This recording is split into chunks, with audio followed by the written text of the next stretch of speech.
WhatsApp guys, welcome back once again. So दोस्तों, आज की कहानी जो एक्सप्लेन करने जा रहे हैं उसका नाम है ब्रेक। तो कहानी की शुरुआत होती है और हम कातिया और व्रिल नाम की लड़कियों को देखते हैं जो फ़ोन में अपने अच्छे पलों को कैद कर रही थी और इनके साथ इनके दोस्त भी मौजूद थे। ये सभी प्लान बनाते हैं कि आज वो न्यू ईयर ट्रेलर के अंदर मनाएंगे, जो कि एक पहाड़ से दूसरे पहाड़ के बीच में एक रोप से अटैच होती है। दरअसल ये प्लान कातिया के बॉयफ्रेंड क्रिल का होता है, क्योंकि बीते पिछले कुछ महीनों से इन लोगों के बीच में दूरियां आ गई है, जिन्हें कम करने के लिए क्रिल ने आज ये प्लान बनाया है ताकि वो कातिया के करीब आ सके। थोड़ी देर बाद सारे लोग ऊपर पहुंचते हैं और वहां जाने में उन्हें पता चलता है कि ट्रेलर तो 1 घंटे पहले ही बंद हो चुका है। अब वो इंचार्ज को बहुत समझाते हैं पर वो नहीं सुनता। क्रिल की इंचार्ज से 1 महीने पहले ही इस बारे में बात हो गई थी, क्योंकि उसने ये ट्रिप काफ़ी दिनों पहले से प्लान कर रखी थी। पर इंचार्ज उन लोगों को आधी रात को ट्रेलर के अंदर जाने से मना करता है, लेकिन डेनिस, जो कि इनका ही एक दोस्त होता है, वो उसे कुछ पैसे देता है ताकि वो एंजॉय कर सके। पहले तो इंचार्ज उसे रूल के बारे में समझाता है, लेकिन बाद में पैसे के आगे रूल्स की बत्ती बन जाती है और वो मान जाता है, जिससे कि सारे लोग बहुत ही खुश हो जाते हैं। और खुश भी क्यों ना हो दोस्तों, वो शहर की सबसे ऊंची जगह पर न्यू ईयर मनाने वाले हैं।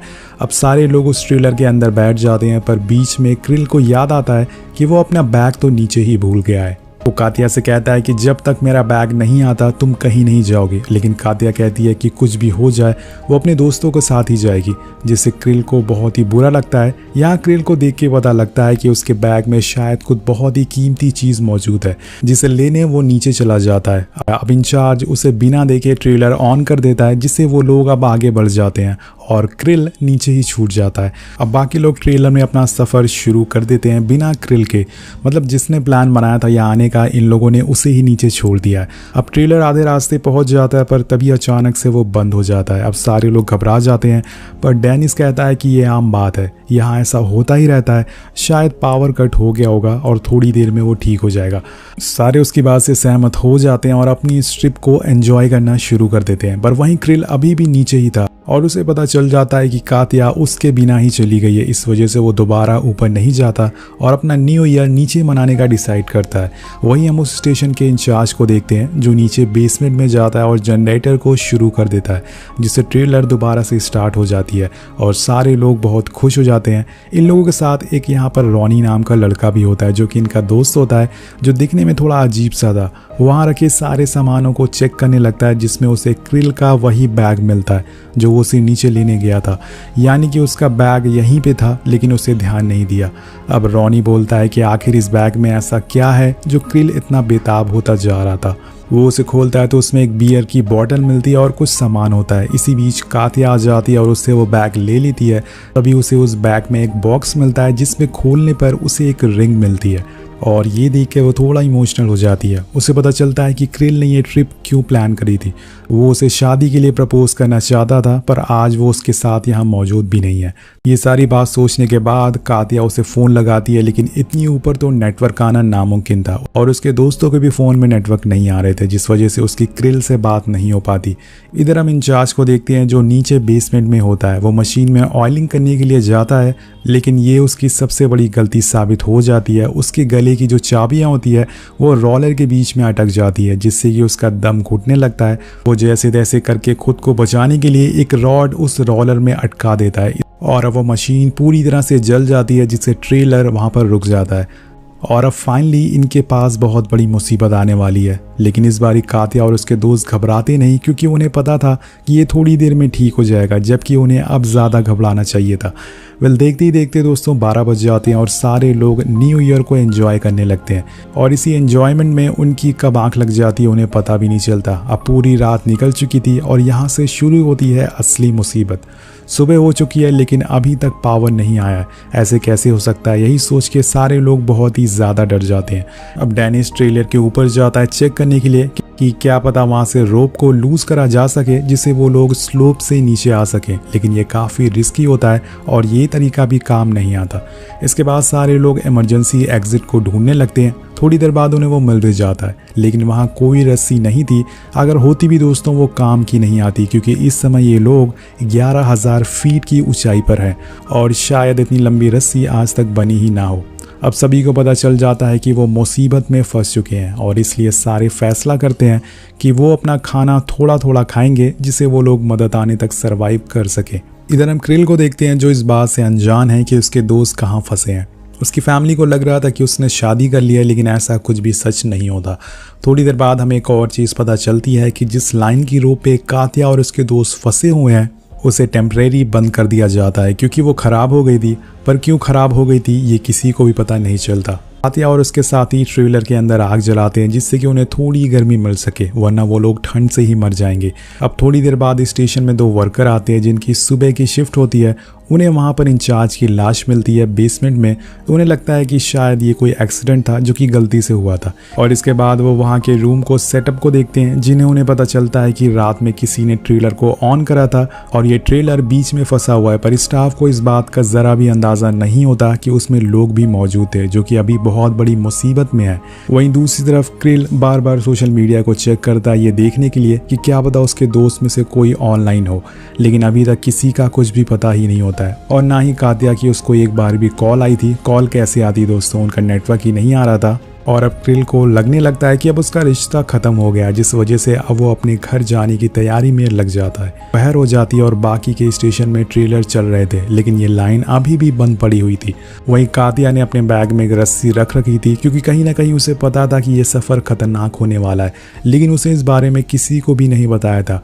उसी रस्सी देखने के बाद रॉनी उस पर बहुत ही गुस्सा करता है कि उसने इस बारे में क्यों नहीं बताया था। वेल अब रस्सी आ गई थी तो वो लोग नीचे जाने की सोचते हैं।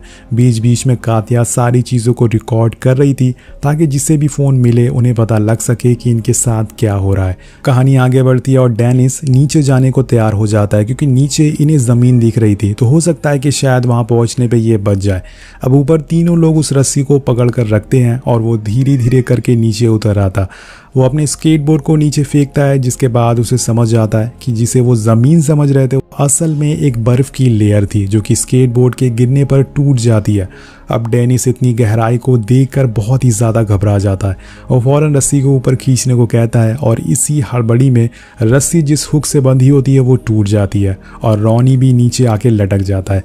यहाँ एक ही रस्सी पे 2 लोग लटके हुए थे, जिससे कि उसका भार बढ़ने लगता है। अब इस हादसे में डेनिस की गर्लफ्रेंड, जिसका नाम वीका होता है, उससे भी चोट लग जाती है और वो रस्सी को छोड़ देती है, जिसके बाद अब सारा भार कात्या के ऊपर आ गया था। अब नीचे लटका रॉनी भी समझ जाता है कि अगर ऐसे ही चलता रहा तो वो ज़्यादा देर तक जिंदा नहीं रह पाएगा, इसलिए वो नीचे की रस्सी को काट देता है, जिससे डेनिस नीचे खाई में गिर जाता है। वो जैसे ही ऊपर आता है वीका उस पर खूब चिल्लाती है, क्योंकि डेनिस उसका बॉयफ्रेंड था और रॉनी उसे समझाने की कोशिश करता है, लेकिन वो नहीं मानती और उसे लग रहा था कि उसने ऐसा जानबूझकर किया है, जो कि सच होता है दोस्तों। अब वीका उसे चाकू दिखाती है, लेकिन इससे पहले कि वो कुछ कर पाती वो चोट के कारण वहीं गिर जाती है। अब इसी बीच इनकी किस्मत चमकती है और एक चॉपर की आवाज़ इन्हें सुनाई देती है। ये इनके लिए एक उम्मीद थी जिससे वो लोग खोना नहीं चाहते थे, इसलिए रॉनी फौरन ट्रेलर के ऊपर पहुंच जाता है और चिल्लाने लगता है, लेकिन 11,000 फीट पर इनकी उम्मीद बर्फ के नीचे दब जाती है। वो लोग उनकी आवाज़ नहीं सुन पाते, जिस वजह से वो कात्या को फ्लेयर गन लाने को कहता है, लेकिन वो उसे लाने में थोड़ी देर कर देती है, क्योंकि कात्या वीका की चोट पर पट्टी बांध रही थी और जब तक वो फ्लेयर गन लेके आती है वो चॉपर इन लोगों से बहुत ही दूर हो चुका था। ये देखकर रॉनी कात्या पर बहुत ही गुस्सा होने लगता है और यहाँ उसका असली रूप सामने आ जाता है। वो उसे कहता है कि नीचे जाके ट्रेलर के गेट को ओपन करो, क्योंकि जिस गेट से ये लोग अंदर आए थे वो बंद हो चुका है और अंदर बैठी वीका इस हालत में नहीं थी कि वो उस गेट को खोल सके, इसलिए अब गेट को बाहर से खोलना होगा और इसलिए वो उसे ज़बरदस्ती करता है कि वो नीचे लटके और उस गेट को खोले। रॉनी को इस बात से कोई भी फ़र्क नहीं पड़ता कि कात्या की इसमें जान जा सकती है, वो बस अपनी जान की परवाह कर रहा है। वेल इस सीन को देख के आपको एक चीज़ ज़रूर सीखने को मिलेगी कि इंसान की असली परख मुश्किलों में होती है, खुशी में तो हर कोई साथ देता है।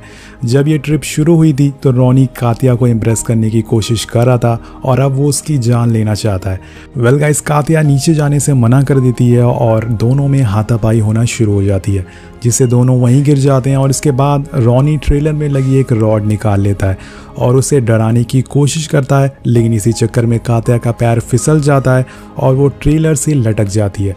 लेकिन यहाँ पर उसकी किस्मत अच्छी होती है, वो मेन गेट के बहुत ही करीब होती है, वो उसे ओपन कर लेती है और अंदर चली जाती है। लेकिन अंदर जाते ही वो उसे फिर से लॉक कर लेती है।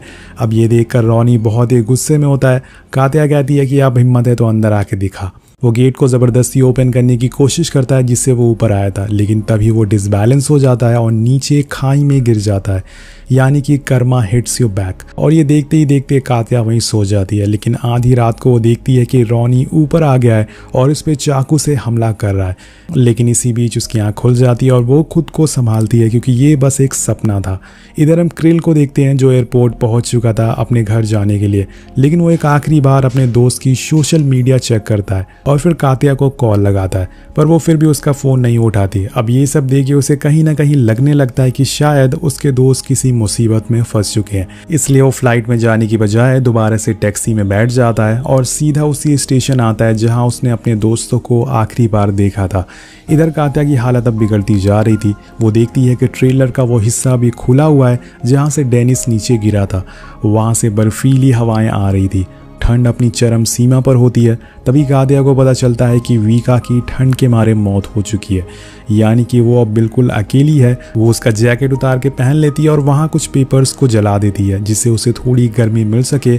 लेकिन शायद आज उसकी हिम्मत और दिन दोनों ही खराब है। उसकी जलाई हुई आग थोड़ी देर ही जल पाती है, क्योंकि तभी एक हवा का तेज झोंका आता है जिसमें खिड़की टूट जाती है और उसी में उसकी जलाई हुई आग भी बुझ जाती है। इतनी सारी मुसीबतें आने के बाद वो पूरी तरह से टूट चुकी थी, लेकिन वो हिम्मत नहीं हारती। कात्या एक वीडियो रिकॉर्ड करती है और बताती है कि उसकी एक बेटी भी है, वो क्रिल से बहुत ही प्यार करती है और उसने उसके साथ जो भी किया वो हर चीज़ के लिए माफ़ी मांगती है। अब ये सारी बातें बोलते हुए लगातार उसकी आंखों से आंसू गिरते जा रहे थे। अगर वो क्रिल के साथ नीचे चली गई होती तो शायद आज उसकी जान खतरे में ना होती। अब वो उसे बाय बोलकर रिकॉर्डिंग बंद कर देती है और कुछ देर बाद वहाँ हवा और तेज़ हो जाती है।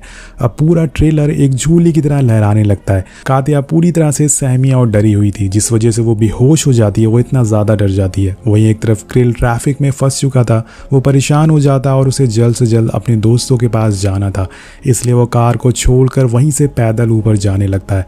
वहाँ वो उसे इंचार्ज की मौत के बारे में पता चलता है, जिसे सुन के वो घबरा जाता है। इसके बाद वो अपने दोस्तों के बारे में उससे पूछता है तो वो लेडी कहती है कि हमें जहाँ तक पता है उस ट्रेलर में कोई भी इंसान अभी मौजूद नहीं है, हमने सभी को नीचे उतार लिया है। पर क्रिल कहता है कि मेरे दोस्त वहाँ अटके हुए हैं, मैं उन्हें रात में वहाँ पर ले गया था।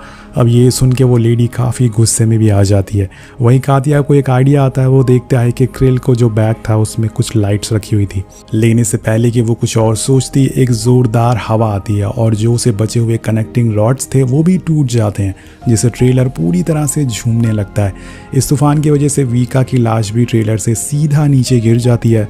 यहाँ उसे समझ आ गया था कि ये ट्रेलर ज़्यादा देर तक टिकने वाला नहीं है, इसलिए उसे जितनी जल्दी हो सके कुछ ना कुछ करना ही होगा, वरना ये भी अपनी दोस्त की तरह जान गंवा देगी।